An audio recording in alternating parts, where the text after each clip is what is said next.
লেনদেনের অবস্থা কাহিল হয়ে গেছিল। এখন সেটার জন্য আপনাদের কাছে কৃতজ্ঞতা জানাচ্ছি। একদম জোরে একটা হাততালি দিই সবার জন্য। এটা একটা মস্ত বড় জিনিস। আপনারা ব্যবসা করছেন, আপনারা রোজগার করছেন, সে রোজগার বাংলাদেশে যাচ্ছে। কাজে এটা আমাদের একটা বড় স্বার্থ আছে আপনাদের সাফল্য, আপনাদের জন্য।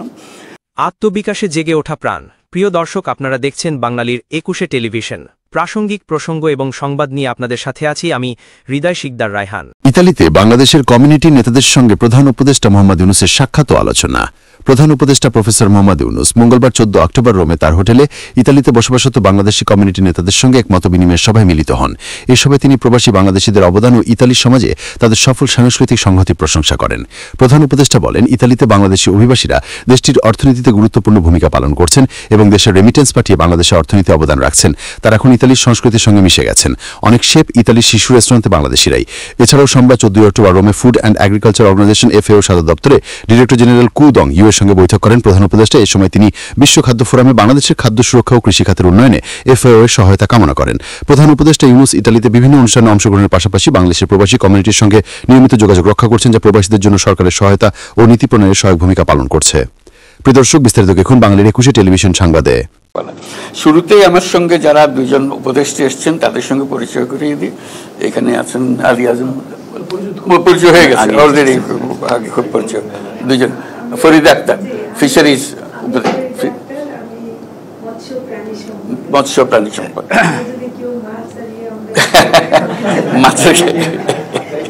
মাছের কথা বলতে হলে অনেক সঙ্গে বলতে, এই যে মাছের ব্যবসা এখানে আছে।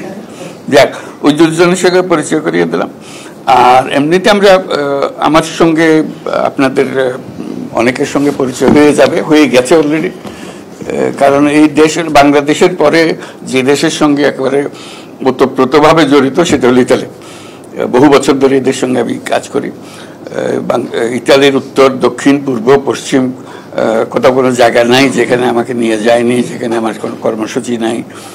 এটা একটা হলো সব রাজনৈতিক দলের সঙ্গে আমার একটা সম্পর্ক হয়ে গেছিল, যার কারণে একটা বহু ধরনের প্রস্তুতি এর মধ্যে হয়েছে রাজনৈতিকভাবে। এখানে যে 5 স্টার মুভমেন্ট হলো, 5 স্টার মুভমেন্ট যে জিতলো, তাদের প্রধান প্ল্যাটফর্মের মধ্যে একটা অংশ ছিল যে সমস্ত কথা আমি বলি, যে সমস্ত কথা এটা তাদের রাজনৈতিক দলের অংশ হিসেবে তারা গ্রহণ করেছিল। সেজন্য বহুবার তাদের সঙ্গে বৈঠক হয়েছে কিভাবে এগুলো ইমপ্লিমেন্ট করবে। অর্থাৎ এই দেশের রাজনীতি এবং বিশ্ববিদ্যালয়, ছাত্র সমাজ সবার সঙ্গে আমার যোগাযোগ। ওই যে একটা বোলোনিয়া ইউনিভার্সিটির কথা দীর্ঘদিন ধরে ওদের সঙ্গে আছে, এবং বিভিন্ন বিশ্ববিদ্যালয়ের এরকম সেন্টার আছে, আমাকে যেতে হয়েছে, তাদের ছাত্রদের সঙ্গে যোগাযোগ হয়েছে, কর্মসূচি আছে। কাজে সেই সূত্রে এটার সঙ্গে আমার খুব গভীর একটা সম্পর্ক দাঁড়িয়ে গেছে। এইটাতে যখন কি করতে যাচ্ছিল রোম সিটিটাকে, যেটার সিলেকশনের জন্য যে একটা ডেলিগেশন যাবে এক্সপোর জন্য সিলেকশন প্রসিজিওরে, তো সেখানে রোম ইতালি সরকার যে কমিটি গঠন করলো এটা প্রমোট করার জন্য, বিভিন্ন শহর এটাতে প্রতিদ্বন্দ্বী হয়, রোমকে যাতে তারা সিলেক্ট করে সেই জন্য যে তারা তাদের যে কমিটি বানালো এটার জন্য এক্সপো ইন্টারন্যাশনালের সঙ্গে নেগোশিয়েট করার জন্য, সেখানেও আমার রাখলো যাতে আমি শুদ্ধ গেলে এটা তাদের রোমের কেসটা ভালো হয়। কাজে রোমের সঙ্গে আমার সেই কারণে রোমের যত মেয়র এসছে সবার সঙ্গে আমার সঙ্গে পরিচয়। গতকাল রোমের মেয়রের সঙ্গে ওনার সঙ্গে আগেও দেখা হয়েছিল, আবার দেখা হলো। তো সেখানে আপনাদের কথা আলোচনা হলো, খুব সম্মানের সঙ্গে আপনাদের কথা বললো, এটা হলো বড় কথা। তার সাথে সব কথার আগে যেটা বলতে হয়, আপনাদের কাছে আমরা খুবই কৃতজ্ঞ, বাংলাদেশ এজ এ হোল সবাই, বাংলাদেশের সবাই কৃতজ্ঞ। এই অভ্যুত্থানের যে সময় আমরা যে সরকার পেলাম, যে অবস্থা পেলাম, এটা লন্ডমন্ড অবস্থা, টাকা পয়সা সব খালি, চলাফেরার কোনো বেতন দেবার উপায় নাই, মানুষের টাকা পরিশোধ করার উপায় নাই, আন্তর্জাতিক পরিশোধ করার উপায় নাই, একদম তলানিতে আমরা। তো বুঝতে পারছিলাম না যে কোথার থেকে আমরা রওনা হবো, কোথার থেকে আমরা কাজ করব। তো তখন আমাদের একটা আস্থা আসলো যে আপনাদের রেমিটেন্স, এই রেমিটেন্স না হলে এই সরকার টিকে থাকা বড় মুশকিল হতো, যে কিভাবে এই সরকার চালাবে কি করে, এই আন্তর্জাতিক যে লেনদেনের অবস্থা কাহিল হয়ে গেছিল। এখন সেটার জন্য আপনাদের কাছে কৃতজ্ঞতা জানাচ্ছি। একদম জোরে একটা হাততালি দিই সবার জন্য। এটা একটা মস্ত বড় জিনিস। আপনারা ব্যবসা করছেন, আপনারা রোজগার করছেন, সে রোজগার বাংলাদেশে যাচ্ছে। কাজে এটা আমাদের একটা বড় স্বার্থ আছে আপনাদের সাফল্য, আপনাদেরটার জন্য। তো কালকে যেটা আলাপ হলো মেয়রের সঙ্গে, প্রথম কথা হলো তিনি খুব শ্রদ্ধার সঙ্গে আপনাদেরকে দেখেন। অনেক সময় মনে হয় না তুচ্ছতা ছিল করে বাংলাদেশি কোথা থেকে এসেছে, মোটেই ছিল না। অত্যন্ত শ্রদ্ধার সঙ্গে বলেছে যে আপনারা খুব মূল্যবান, তার জন্য এই শহরের একটা মূল্যবান অংশ আপনারা যে কন্ট্রিবিউট করছেন, এবং আপনাদের কঠিন পরিশ্রমের মাধ্যমে রোম শহরের যে উন্নতি হচ্ছে সেটা বারে বারে উনি উল্লেখ করেছেন। এবং আপনাদের পরিশ্রম, আপনাদের মেধা, আপনাদের সৃজনশীলতা, এগুলোর খুব প্রশংসা করেছেন।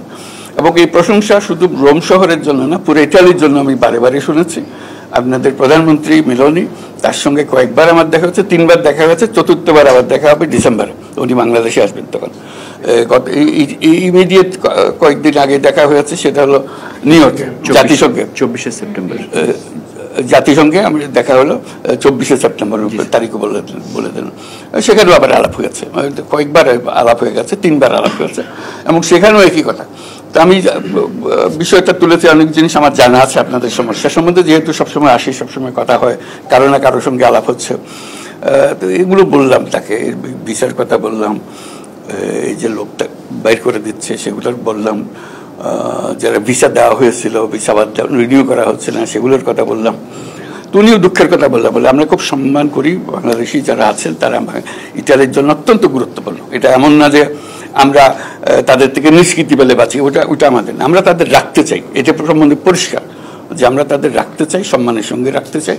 কিন্তু কতগুলো সমস্যা আছে, ভেজাল, এই বাংলাদেশ যেখানে যাচ্ছে এই ভেজালের একটা সৃষ্টি করছে, বলে এটার থেকে আমরা বাঁচতে পারতেছি না, এটার থেকে নিষ্কৃতি বলে আমি বললাম যে আমরা দুই পক্ষ চেষ্টা করি, আমাদেরও কষ্ট হয়, যে তারাও কষ্ট পায়, আমরাও কষ্ট পাই। তারা ঠেকায় পড়ে এই সমস্যার মধ্যে পড়ে গেছে। এটা এমন না যে তারা আসলে দুষ্ট লোক, তারা ভালো লোক, কিন্তু পরিস্থিতির কারণে দুষ্টামি করে টিকতে হচ্ছে তাদেরকে।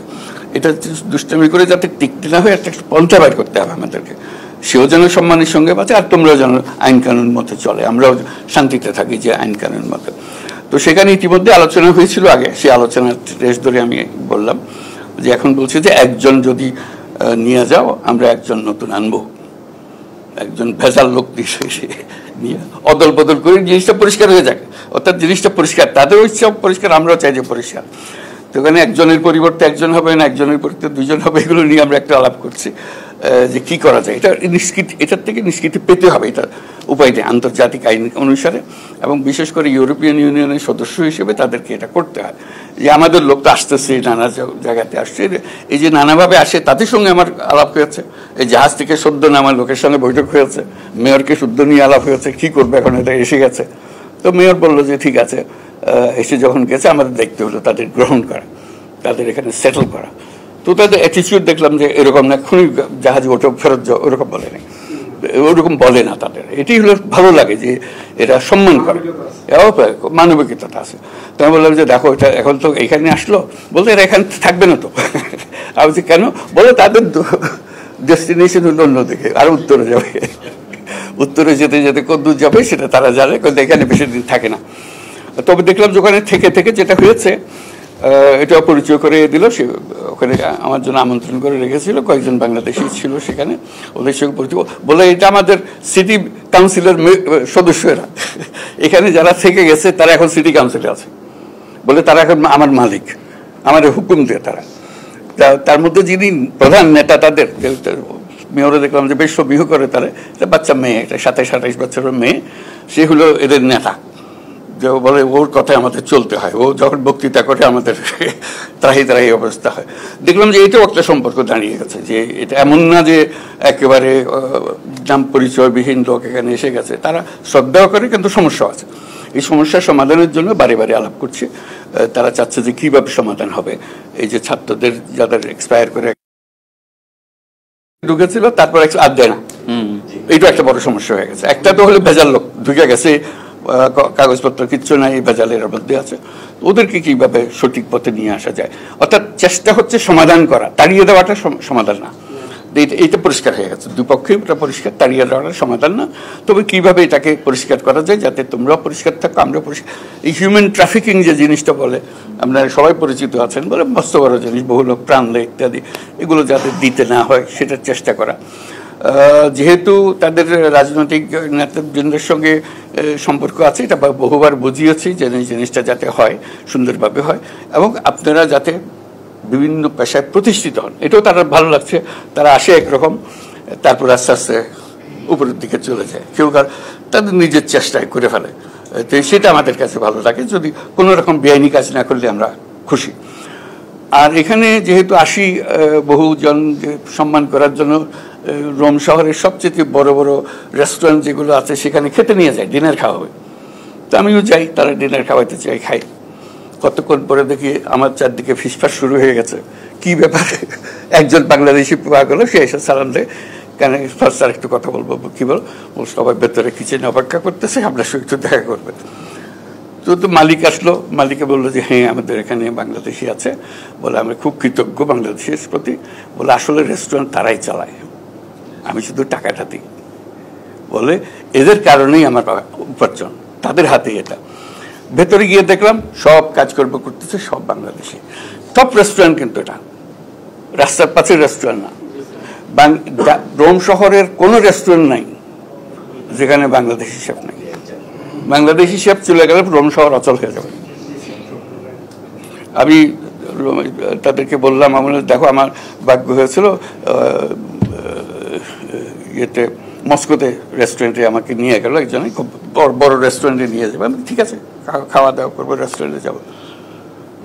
কতক্ষণ পরে দেখি ঠিক বাংলাদেশি একজন হাজির, বলে স্যার আপনি খাওয়া হয়ে গেল, আপনার সঙ্গে একটা ছবি তুলবো। আচ্ছা ঠিক আছে, ছবি তুলবা। তো বলে তারপর যখন ছবি তোলার জন্য হলো, বলে একটু কিচেনে আসতে হবে। কিচেনে গিয়ে দেখি অনেক আরো মস্কোতে, এবং এটা হলো টপ রেস্টুরেন্ট মস্কোর। তার মধ্যে পুরো জিনিস চালাচ্ছে কিন্তু ইটালিয়ান খাবার খাওয়াচ্ছে। মস্কোতে ইটালিয়ান খাবারের জন্য বেস্ট রেস্টুরেন্ট হলো বাংলাদেশি শেফের তৈরি খাবার, এটা তারা সবাই বোঝে এখন। বাংলাদেশি শেফ না হলে বেস্ট রেস্টুরেন্ট হচ্ছে না, এবং ইটালিয়ান খাবার, এটা বাংলাদেশি খাবারের জন্য আসতেছিল তারা, ইটালিয়ান খাবার, এবং এরাই ভালো, সবচেয়ে ভালো। কাজে এইটুকু সম্মান নিয়ে এসছে। গতবার একবার যখন এসেছিলাম, একটা সিনেমার দিকে পোস্টার দেখতেছিলাম, একটা বাংলাদেশি ছেলে তৈরি করেছে চারদিকে, হ্যাঁ কি নাম, বাংলা, নামটা হলো বাংলা, দেখেছেন কিনা জানি না। আমার সবাই বললো যে এটা তো দেখতে হবে, আমার হ্যাঁ আমিও দেখবো একটু, চলো। তো দেখার জন্য নিয়ে গেল, দেখা যে তার মা বাপ যত আছে সবাই আসলো, সেই ছেলেও আসলো যে করেছে আমার সঙ্গে দেখা করার জন্য। করে ওই ছবিটা সবাই মিলে দেখলাম। এই বাংলাদেশিদের এই কাহিনী আপনারা নিশ্চয়ই দেখেছেন, এটা খুব মজা লাগলো। মানে আমি বলছি যে কত দিকে, এটা শুধু রেস্টুরেন্ট চালাচ্ছি, ব্যবসা করছি, আন্তর্জাতিক ব্যবসা করছি তা না, কালচারের মধ্যে ঢুকে গেছে, এবং সম্মান, খুব ভালো রিভিউ পেয়েছে ওটা। কাজে এই সম্পর্কটা কিভাবে গড়ে তোলা, আপনারা জায়গাটা করে দিয়েছেন, হার্ডেস্ট পার্ট আপনারা করেছেন। নেক্সট যারা আসবে তারা তৈরি জিনিসের উপরে যাবে, এবং আসবে, আরও আসবে। আমরা চাচ্ছি যে আসুক, ইতালির সঙ্গে পরিচয় হোক, ইউরোপের সঙ্গে পরিচয় হোক, তাতে বাংলাদেশের অনেক উপকার হয়। ইয়াং ছেলেবেলারা দেখে থাকে আমরা যেতে পারবো, আমরা এরকম করতে পারবো। ওনারা যেরকম ওরা সাহস করে এসছেন, আমরা তো জানতেন না যে এত বড় ব্যবসা করতে পারবেন। যখন এসছেন অনিশ্চয়তার মধ্যে এসছেন, অনেক দুঃখ কষ্টের মধ্যে এসছেন, অনেক জানা ছিল না কি করব ইত্যাদির মধ্যে এসছেন, তো সেখানে এসছেন। কাজে আপনারা একটা রোল মডেল, আপনাদেরকে দেখে দেখে অনুপ্রাণিত, জাতীয় অনুপ্রাণিত হচ্ছে। কাজেই এরাও সেই সম্মানটুকু দিচ্ছে। আমরা এরকম মনে করি না তারা বড় তুচ্ছতাচ্ছিল্য করছে, মোটেই না। আমি একবার গ্যারান্টি দিয়ে বলতে পারো তারা অত্যন্ত সম্মান করছে, কারণ তাদের অর্থনীতি বেঁচে আছে আপনাদের জন্য, তা না হলে তাদের অর্থনৈতিক সংকট হতো। এখন বাংলাদেশের লোক এটা যে একটা স্থান করে নিতে পেরেছে, ইটালি হলো সবচেয়ে বড় উদাহরণ। অন্য জায়গায় তো হবে আস্তে আস্তে, কিন্তু ইটালি পথ দেখিয়েছে। তো সেই জন্য আবার জাতির পক্ষ থেকে আপনাদের সবাইকে ধন্যবাদ জানাই।